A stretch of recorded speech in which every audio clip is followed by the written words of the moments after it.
In 2012, the ground was supposed to open up underneath us and swallow us whole. It was supposed to rain fire from the sky, and life as we knew it was supposed to end. And it did.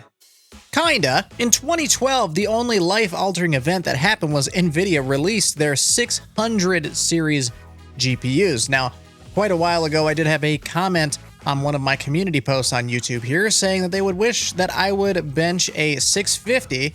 I believe it was a 650, but we got something else in store today. See, I never really got to venture into the 500 or 600 series back at the time when I started getting into computer building. That was a little out of the budget for a college kid that refused to hold down a job and only wanted to stay home and play video games. I was basically broke. My first custom rig had some unknown ATI card in it, so I wasn't living my best life back in the day. I was not equipped to dine at the table of excellence.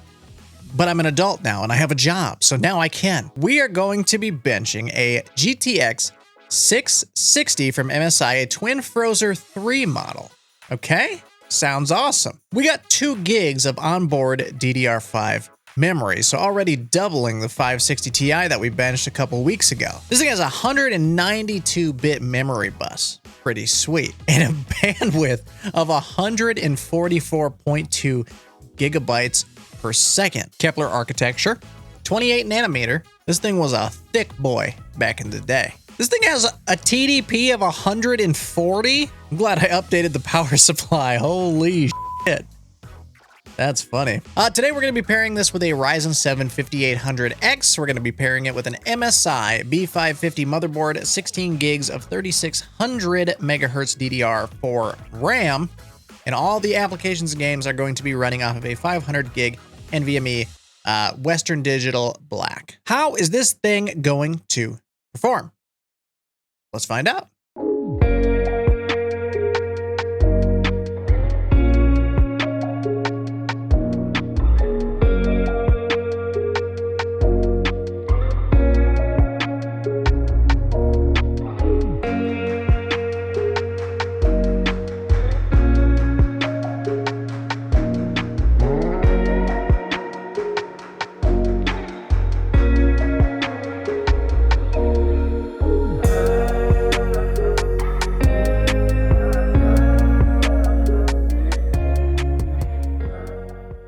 I forgot to mention in the intro that this card cost me $21 US on eBay, and you can still find them for that price if this is something that you're interested in. So already we're off to a super good start, except we're not, because this isn't even a GTX 660 according to GPU-Z. This thing is actually a 650 Ti boost. That's right. I am just as surprised as you are that eBay might have screwed something up, or a seller on eBay might have screwed something up. So no, we are not benching a 660 today. We are benching a 650 Ti boost from MSI. Similar specs, 2 gigs of onboard video memory. The bus width and the gigabytes per second for a bandwidth are the same. But still, man, if you're gonna sell something, at least have the decency to get it right. You know what? It was 21 bucks. Everything's fine. I'm cool if you're cool. And if we're all cool, then let's check out the GTX 650 Ti boost. Kicking the testing off here, we ran this little guy in super position, pulling a score of 3,217. I have no idea how that stacks up, as it seems that nobody has ran this card in any of the leaderboards, and who could blame them, honestly. Superposition is a slightly newer benchmark, I think came around in 2018. So I don't know if anybody was actually still using this thing at the time. There was data on a 1050 Ti scoring at the high end of 5,400. So there is that as a comparison, I guess. We're talking about 2 more gigs of onboard video memory and just all around better. But that was the closest thing that I could find was a GTX 1050 Ti. We ran on the medium preset for 1080p. Our minimum FPS was 20. Our average 24, and our max was 29. Consistently in the 20s, and consistently not great. I did not run Heaven on this thing. However, I probably should have, as this is an older card with no DirectX 12 capabilities whatsoever.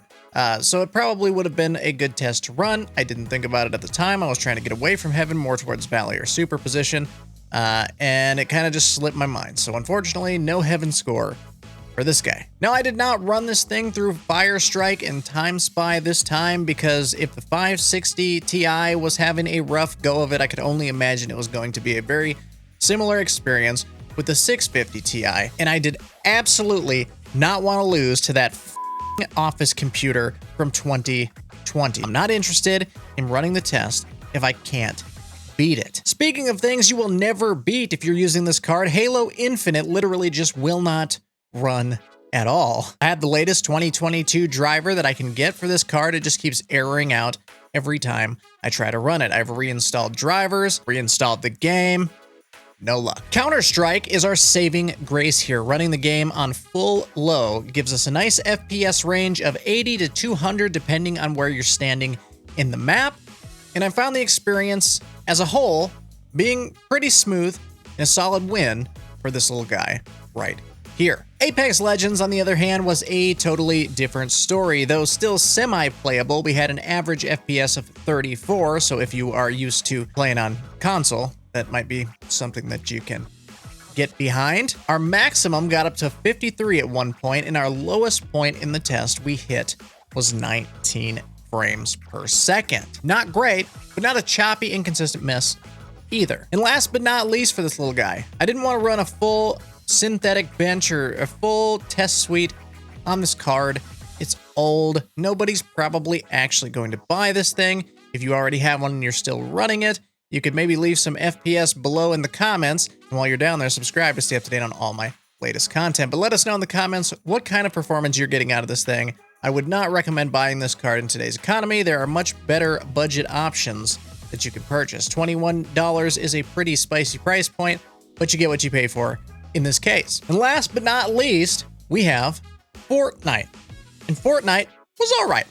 There was a ton of weird artifacting in the shadows, even with shadows turned off, so that was not super enjoyable at all. Other than that, we were averaging 41 frames per second with a max of 65 and a minimum of 14. The 14 occurred as I was goofing with some of the settings, so don't read too much into that. That was kind of just like, oh, swap a setting. It takes a second and hitches and loads, and then it comes back. So that wasn't anything that I was too concerned about.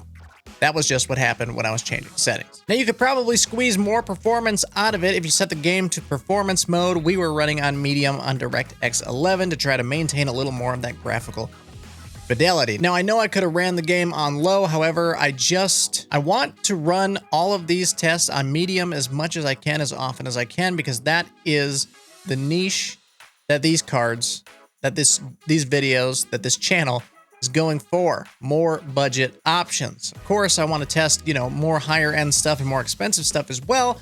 However, most of the stuff that you'll probably find around here is going to be a little bit lower in the price points and a little bit lower in the performance. So I want to know if we can hit medium in certain titles or doing certain things.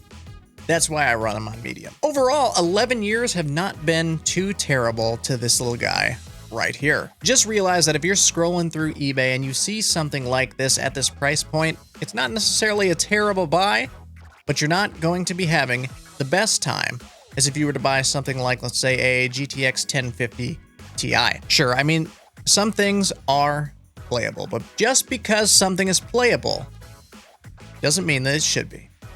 Guys, that's the video. If you liked it, like it. Subscribe to stay up to date on all my latest content, and I will see you in the next one. Take care.